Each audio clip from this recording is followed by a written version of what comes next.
हे focus, उम्मीद है आप सभी लोग स्वस्थ होंगे। आपकी प्रिपरेशन जो है बैंकिंग और एसएससी एग्जाम्स के लिए बहुत अच्छी चल रही होगी। तो जैसे कि मैंने एक सीरीज शुरू की थी ground reality of government exam post, तो जिसके अंदर मैं एसएससी और बैंकिंग की पोस्ट की जो ग्राउंड रियलिटी है, आप जब सिलेक्शन ले लेते हैं उसके बाद में जब आपका सिलेक्शन होने के बाद पोस्टेड होते हैं तो एक क्वेरी रहती है कि किस तरह की आपकी लाइफ रहने वाली है उस पोस्ट के ऊपर सेलेक्टेड होने के बाद में, और जहाँ पे आप वर्क करेंगे तो उसकी ग्राउंड रियलिटी जो है मैं आपको एक सीरीज में शुरू की थी। तो इस सीरीज के अंदर मैंने इससे पहले पोस्टल असिस्टेंट और सॉर्टिंग असिस्टेंट की सारी जानकारी दे दी है। उसका लिंक जो है मैं डिस्क्रिप्शन में दे दूंगा। जिन भी कैंडिडेट्स का सिलेक्शन हुआ है पोस्टल असिस्टेंट के ऊपर वो वीडियो देख लें, वो मोर देन इनफ होगा सारी जानकारी के लिए। तो इस पोस्ट के अंदर जो है अपन 4600 ग्रेड पे की एसएससी सीजीएल की असिस्टेंट सेक्शन ऑफिसर एएसओ की बात करने वाले हैं। इसके क्या प्रॉज रह सकते हैं, क्या कॉन्स होते हैं, क्या ये सच में क्लरिकल नेचर की जॉब है, क्या इसमें कोई पावर नहीं होती, किसमें कितनी सच्चाई है, ठीक है। तो इसके सारे एस्पेक्ट्स के बारे में अपन बात करेंगे। वीडियो को शॉर्ट रखने की कोशिश करेंगे और शॉर्ट टाइम के अंदर सारी जानकारी देने की कोशिश करेंगे। कोई पॉइंट अगर मुझसे रह जाता है या कोई और डाउट आपके मन में रहता है या किसी और पोस्ट के बारे में, तो आप कमेंट बॉक्स में कमेंट कर सकते हैं। मैं उसके ऊपर नेक्स्ट वीडियो में क्लियर करने की कोशिश करूंगा। तो वीडियो को शुरू करते हैं। देखिए, सबसे पहले जो है मैं आपको बता दूं कि असिस्टेंट सेक्शन ऑफिसर के अंदर आपकी जो है 10 से 12 मिनिस्ट्रीज होती हैं। 10 से 12 मिनिस्ट्रीज के अंदर आपका सिलेक्शन होता है, जिसमें से 5 से 7 मिनिस्ट्रीज। यूट्यूब के ऊपर ये एक चीज़ है कि मैंने खुद भी कई वीडियोस देखे हैं जिसमें सभी ये कहते हैं कि आपके जो असिस्टेंट सेक्शन ऑफिसर्स होते हैं उनकी पोस्टिंग जो है दिल्ली के अंदर होती है। देखिए, ऐसा नहीं होता है। 5 से 7 मिनिस्ट्रीज है 10 से 12 के अंदर, जैसे कि वाइस प्रेसिडेंट हाउस में, और उसके अलावा CSS हो गया, मिनिस्टर ऑफ एक्सटर्नल अफेयर्स हो गया, रेलवेज हो गया, MEIT हो गया, ठीक है, और उसके अलावा डिफेंस में हो गया कुछ जगह पे। तो ये कुछ मिनिस्ट्रीज हैं जिनकी पर्टिकुलर पोस्टिंग आपको परमानेंट दिल्ली में मिलती है। इसके अलावा जो पोस्टिंग होती है मिनिस्ट्री ऑफ माइंस और उसके अलावा IB की हो गई, तो उसमें भी चांसेस होता है दिल्ली के अंदर, लेकिन परमानेंट पोस्टिंग नहीं होती। तो टोटल 11 से 12 मिनिस्ट्रीज के अंदर आपका सिलेक्शन होता है ASO में, जिसमें से 5 से 7 मिनिस्ट्रीज के अंदर आप परमानेंट दिल्ली में रहते हैं, ठीक है। इसकी अगर ब्रीफ जानकारी आपको और डिटेल में चाहिए तो मुझे बताइएगा, मैं उसके रिगार्डिंग और जानकारी और वीडियो बना दूंगा। तो वीडियो को स्टार्ट करते हैं, आगे डिटेल फर्दर शुरू करते हैं। इसमें देखिए सैलरी जो आपकी रहने वाली है, सैलरी काफी डिसेंट रहती है। 75,000 के आसपास आपकी जो है इन हैंड सैलरी देखने को मिलती है। ग्रॉस सैलरी इसमें लगभग 80 से 82 हज़ार के आसपास जाती है। आपकी इन हैंड जो फर्स्ट सैलरी रहती है वो 80 to 82,000 रहती है असिस्टेंट सेक्शन ऑफिसर में, और जो आपकी इन हैंड सैलरी मिलती है वो लगभग 75,000 आपकी रहती है जब आप दिल्ली में पोस्टेड होते हैं, ठीक है। उसके ऊपर नेक्स्ट एक अच्छी चीज़ की बात कर लेते हैं कि इसमें जो है 5 डे वीक होता है। तो वर्क लाइफ बैलेंस जो है बहुत अच्छा खास रहता है। आप 5 दिन सप्ताह में 5 दिन काम करते हैं, उसके बाद में 2 दिन का आपको ऑफ होता है। तो आप चाहे घर जाइए, चाहे घूमने जाइए, दिल्ली के आसपास में इतनी जगह आप कहीं भी जाइए, आप अच्छे से अपने वर्क लाइफ बैलेंस एंजॉय कर सकते हैं। उसके बाद में देखिए एक सबसे इंपॉर्टेंट पॉइंट रहता है, one of the important points, कि इसमें वर्कलोड कैसा रहता है। देखिए, वर्कलोड जो रहता है इसमें मॉडरेट रहता है, मॉडरेट टू हाई रहता है, और कम नहीं होता और ज़्यादा हाई भी नहीं होता। ऐसा भी नहीं होता कि पूरे साल भर ही आपको जो है पूरे साल भर आपको वर्क करना पड़ता है पूरे साल भर अच्छे से, ऐसा नहीं होता। पार्लियामेंट सेशंस होते हैं कुछ, या बजट सेशन चल रहा होता है उस टाइम पे, क्योंकि आपको पता है कि इसका जो वर्क नेचर होता है वो नोटेड ड्राफ्टिंग का होता है, राइटिंग का होता है। इस वजह से जो पार्लियामेंट सेशन और बजट सेशन चल रहा होता है तब आपका जो इसमें वर्कलोड थोड़ा ज़्यादा बढ़ जाता है। और वैसे तो ये 5 डे वीक की जॉब होती है, पूरे साल भर में आपको 5 डे वीक ही जाना पड़ता है, लेकिन कभी कभी बाई चांस ऐसा होता है कि जब बजट सेशन चल रहा होता है या बहुत ज़्यादा वर्कलोड होता है तो कभी कभी आपको सैटरडेज को जाना पड़ता है, लेकिन उसके लिए आपको कंपनसेटरी अलाउंस मिल जाता है और जो एक्स्ट्रा सैलरी मिलनी होगी वो उसके लिए आपको मिल जाता है। तो उसकी फिक्र करने की कोई जरूरत नहीं है। तो वर्क लाइफ बैलेंस जो है असिस्टेंट सेक्शन ऑफिसर में बहुत अच्छा खासा रहता है। उसके बाद में आपको स्टडी टाइम की बात कर लेते हैं, क्योंकि आपको मालूम है कि दिल्ली के अंदर जो है यूपीएससी की प्रिपरेशन बहुत अच्छे से की जा सकती है। यूपीएससी प्रिपरेशन का हब बोलते हैं दिल्ली को।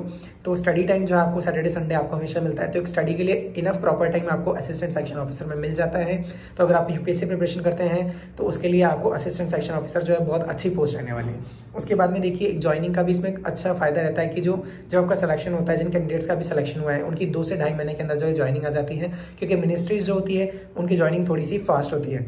उसके बाद में बात कर लेते हैं अपन, देखिए प्रमोशंस के बारे में। देखिए प्रमोशंस के लिए एसएससी सीजीएल में जितनी भी पोस्ट है, CBI हो गए या एक्साइज इंस्पेक्टर हो गया, इनकम टैक्स इंस्पेक्टर हो गया, PAS हो गया, TA असिस्टेंट हो गया, या UDCs हो गए, या फिर असिस्टेंट सेक्शन ऑफिसर्स हो गए, उनमें से जो सबसे अच्छा प्रमोशन रहता है वो ASO CSS में रहता है। जितनी भी एसएससी सीजीएल के पोस्ट होते हैं इसमें काफ़ी फास्ट प्रमोशंस होते हैं। तो प्रमोशन वाइज जो है ये बहुत अच्छी जॉब रहती है।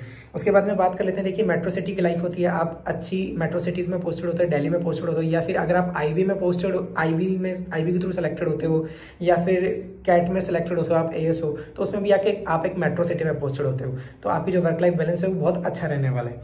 उसके बाद में अपन बात कर लेते हैं, देखिए कि इसका वर्क नेचर जो है किस तरीके का होता है। देखिए सबसे पहले एक क्वेश्चन आता है कि सबको ये क्लैरिकल जॉब है, सब ऐसा बोलते हैं कि क्लैरिकल जॉब है और इसके अंदर जो है कोई पावर नहीं होती। कि हाँ ये सच्चाई है, देखिए कोई पावर होती नहीं है, क्योंकि आप पावर कब आपको फील होती है जब आप पब्लिक डीलिंग कर रहे होते हैं, जब आप पब्लिक के बीच में होते हैं। ठीक है, मिनिस्ट्रीज के अंदर जब आप आते हैं तो आपके पास जो चाहे ऑफिसर्स आए चाहे किसी भी दूसरे डिपार्टमेंट से आए, वो भी आपसे सर कह के ही बात करेंगे, आपकी भी उतनी इज्जत होगी जितने दूसरे ऑफिसर्स की इज्जत होगी, ठीक है। तो रेस्पेक्टफुल जॉब है, बहुत अच्छी जॉब है, आपकी सोसाइटी में बहुत अच्छी रिस्पेक्ट रहती है, आप एक अच्छी मिनिस्ट्री के अंदर काम कर रहे होते हैं, लेकिन पावर जो है आपको ऑब्वियसली पब्लिक डीलिंग रहेगी तो ही आपको फील होगी, इसलिए पावरफुल जॉब तो इसको नहीं कहेंगे। लेकिन देखिए आजकल जो है, चाहे आप इनकम टैक्स इंस्पेक्टर बनिए, चाहे आप एक्साइज इंस्पेक्टर बनिए, जो काम रह गया है वो मोस्टली ऑनलाइन हो गया है। पहले ऑफलाइन वर्क होता था तो बाहर फील्ड वर्क थोड़ा ज़्यादा रहता था, लेकिन अभी ऑनलाइन वर्क हो गया है तो फील्ड वर्क थोड़ा कम रहता है, तो इसलिए पावर जो है एसएससी सीजीएल में किसी भी पोस्ट में ज़्यादा आपको देखने को नहीं मिलेगी। तो अगर आप ये सोच के जा रहे हैं कि आप सीबीआई के अंदर या एक्साइज के अंदर, इनकम टैक्स के अंदर जो है आपको पहले जैसी पावर, या फिर इनकम टैक्स डिपार्टमेंट में जो मूवीज़ वगैरह में देखते हैं आप रेड मारते हैं, आपकी एक पावर होती है बहुत अच्छी खासी, तो उस भ्रम में ना जाइएगा। आपकी पावर जो है ज़्यादा उतना नहीं रहती जितना मूवीज़ में दिखाई जाती है। ग्राउंड रियलिटी पे जिए और ग्राउंड रियलिटी को चेक करके ही आप जो है अपने पोस्ट प्रेफरेंस दो आने वाली सीजीएल एग्जाम्स में भरिएगा। तो अच्छी खासी रेस्पेक्टफुल जॉब है। और वर्क नेचर जो बात कर लेते हैं, देखिए पूरे इसमें जो है सेम टाइप ऑफ वर्क रहता है, तो हाँ थोड़ा मोनोटोनस जॉब हो जाती है, पर इसका एक फायदा ये होता है कि आप जब लॉन्ग टर्म में काम करते हैं तो जो काम आपको करने में पहले 6 घंटे लग रहे थे, वही काम आप 3 से 4 साल बाद 2 से ढाई घंटे में भी निपटा देंगे, तो बाकी टाइम पे आप फ्री रह के अपना काम कर सकते हैं। तो ये एक अच्छी बात है इसकी। और थोड़ी बुरी बात भी है कि बोरिंग होता है, बोरिंग काम हो जाता है थोड़ा सा कुछ टाइम के बाद में, क्योंकि थोड़ा सा नोटिंग ड्राफ्टिंग का वर्क है और सेम टाइप का काम चलता रहता है। उसके बाद में देखिए बात कर लेते हैं क्लैरिकल जॉब का। मैंने आपको सच्चाई बता दी कि इसमें ऐसा कुछ नहीं, क्लैरिकल जॉब है आपकी भी उतनी इज्जत होती है जैसे दूसरे डिपार्टमेंट के ऑफिसर्स की होती है, ठीक है। उसके बाद में अपन बात कर लेते हैं ट्रांसफर्स की।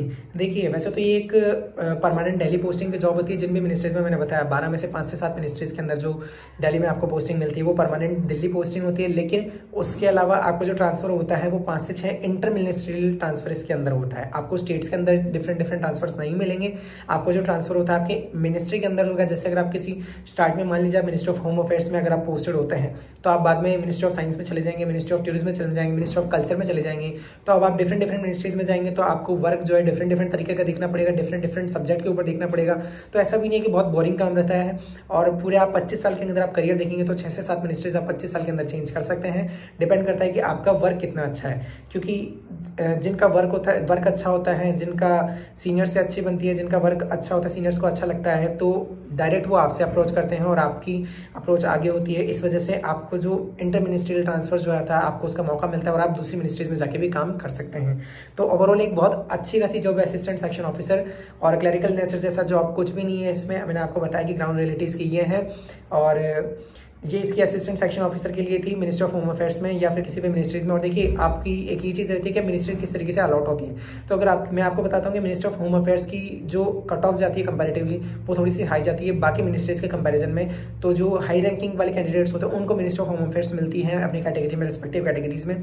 तो बाकी जो मिनिस्ट्रीज होती है वो थोड़ा कम रैंक पे मिल जाती है, लेकिन मिनिस्ट्री ऑफ होम अफेयर्स में थोड़े ज़्यादा मार्क्स चाहिए होते हैं। तो ये ग्राउंड रियलिटी थी assistant section officer 4600 grade pay SSC CGL की पोस्ट के लिए। तो अगर आपको ये वीडियो अच्छा लगा तो वीडियो को लाइक कीजिएगा, वीडियो को शेयर कीजिएगा और चैनल को जरूर सब्सक्राइब कीजिएगा। और अगर आप किसी और पोस्ट के ऊपर ग्राउंड रियलिटी जो है चाहते हैं पोस्ट की, तो वीडियो के कमेंट बॉक्स में जो है कमेंट कीजिएगा, मैं उसके ऊपर जल्दी वीडियो बनाने की कोशिश करूंगा। तो अपने प्रिपरेशन को कंटिन्यू करते रहिए और सिलेक्शन को लेते रहिए। All the best.